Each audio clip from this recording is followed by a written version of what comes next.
Hello, our friends, Evolutionary Energy Arts family. Hello there. Sassy's in the house too, but I think she's underneath the tailgate at the In the moment. house under the tailgate, yes. Yeah, this is what people do in Texas. They just pull over in certain areas that are nice, put the tailgate down, and just hang out. Yeah, let the kids out to sniff some bugs and stuff and play. Yeah, It's done in Arkansas too, and many other states. yes, We indeed. we did this a lot actually out in the middle of the desert, especially at night. That was the best time at night because there was so little light pollution where we were at, and boy, those skies were gorgeous. So as we're walking today, Cindy was just sharing with me the beings that are on other densities. So again, if you're familiar with the visible scale of light that we see and understand that it's just a tiny, tiny fraction of what's really there, it's the same thing with the densities. And so when we look at Earth and we see all the life and there's an abundance of life on Earth, we're still not seeing all the life on Earth. There's a lot more life on Earth than what we see. Just as a little bit of a practice, wherever you're at, just still yourself for a little bit and close your eyes, take some deep breaths, and see what comes to you because there's many different things going on right where you're at, just on a different dimension. So she was sharing that there's beings very much like elves on this dimension. There's a lot of different elemental beings that are very close to our density. And at times, even I can pick them up and I'll see twinklings of light or shadows walking by. Sometimes stronger impressions than that. And Cindy can see all the different elementals. There are some beings that look like, I don't know, how would you describe them? The ones that hang in the treetops that are a little bit monkeyish. Well, they look like koalas, but what's cute about them is they're kind of, well, they're naked.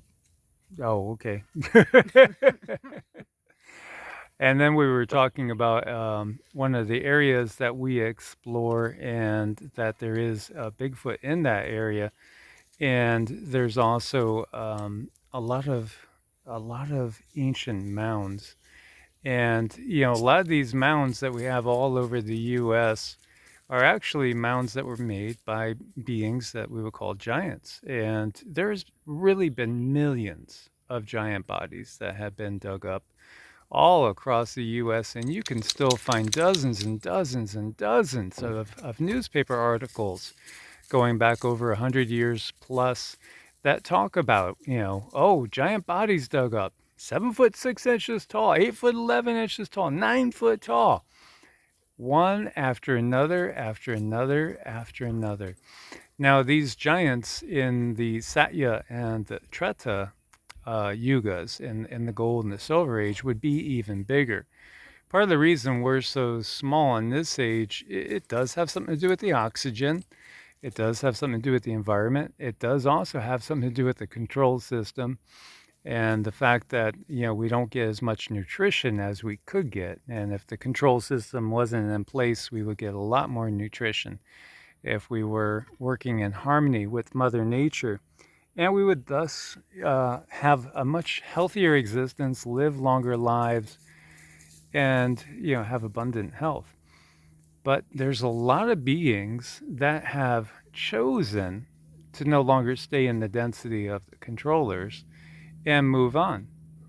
And so it was interesting that in conversation with Cindy, she talked about beings like the Denisovans and the Neanderthals, which we could view as they were exterminated by the control system. But the other way we could look at it is that they chose to leave this 3D realm because many of them are still on the 4D.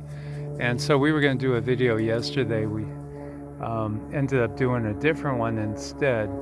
But just again, talking about how we are on 3D and 4D as part of one experience. When you fall asleep, you're basically roaming about on 4D. When you die, typically, unless we ascend up to 5D, we're going to find ourselves on 4D again. And it depends on where our frequency is. It might be, just to give you like a numerical number, 4.1, which, that's kind of the lower astral realm.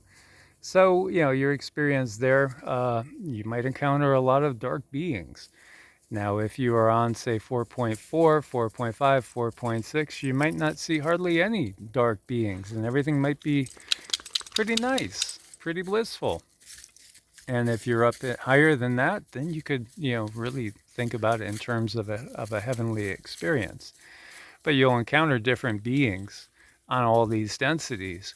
And we encounter different beings in each yuga. In the golden age, we encounter beings that are very benevolent, very loving, very friendly, very honest.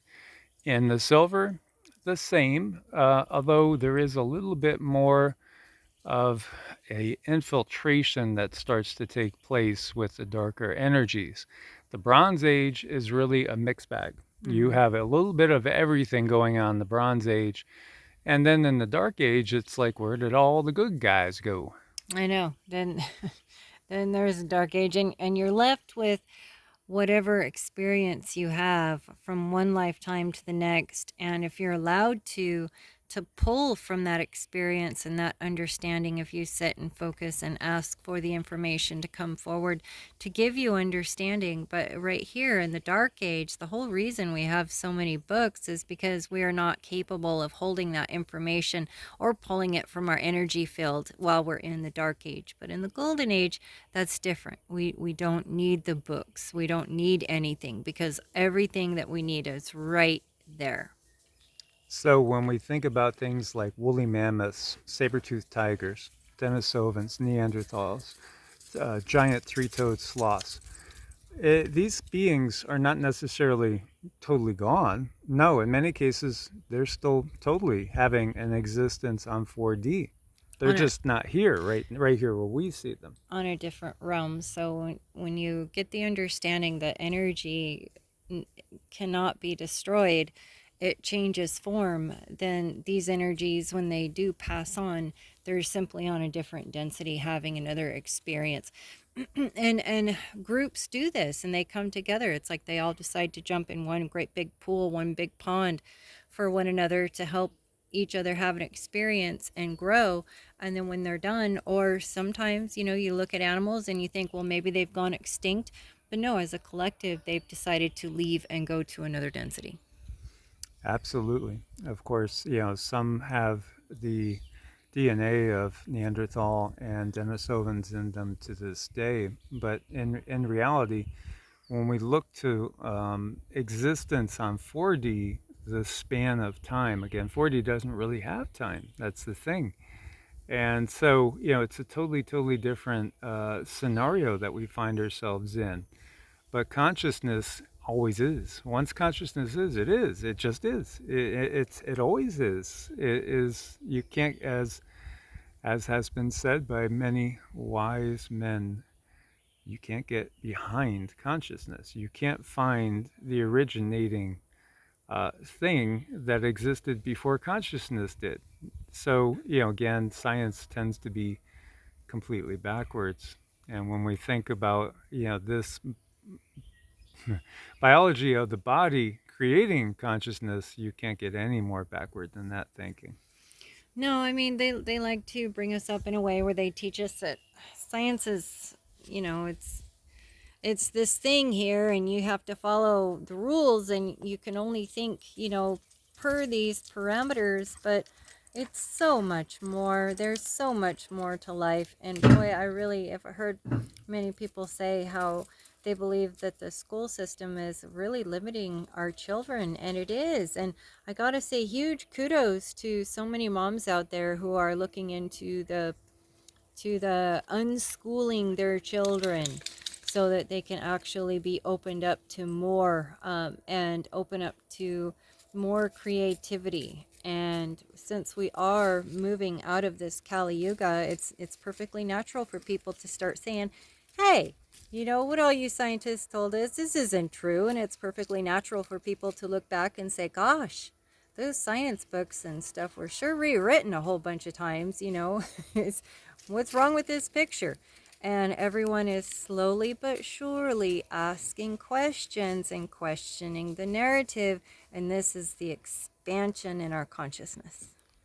Absolutely. Because again, when we look to the myths and legends, there is a reality that all those things are based on. So, when you talk about dragons and elves and dwarves and fairies and gnomes, there is a reality that all those stories come from.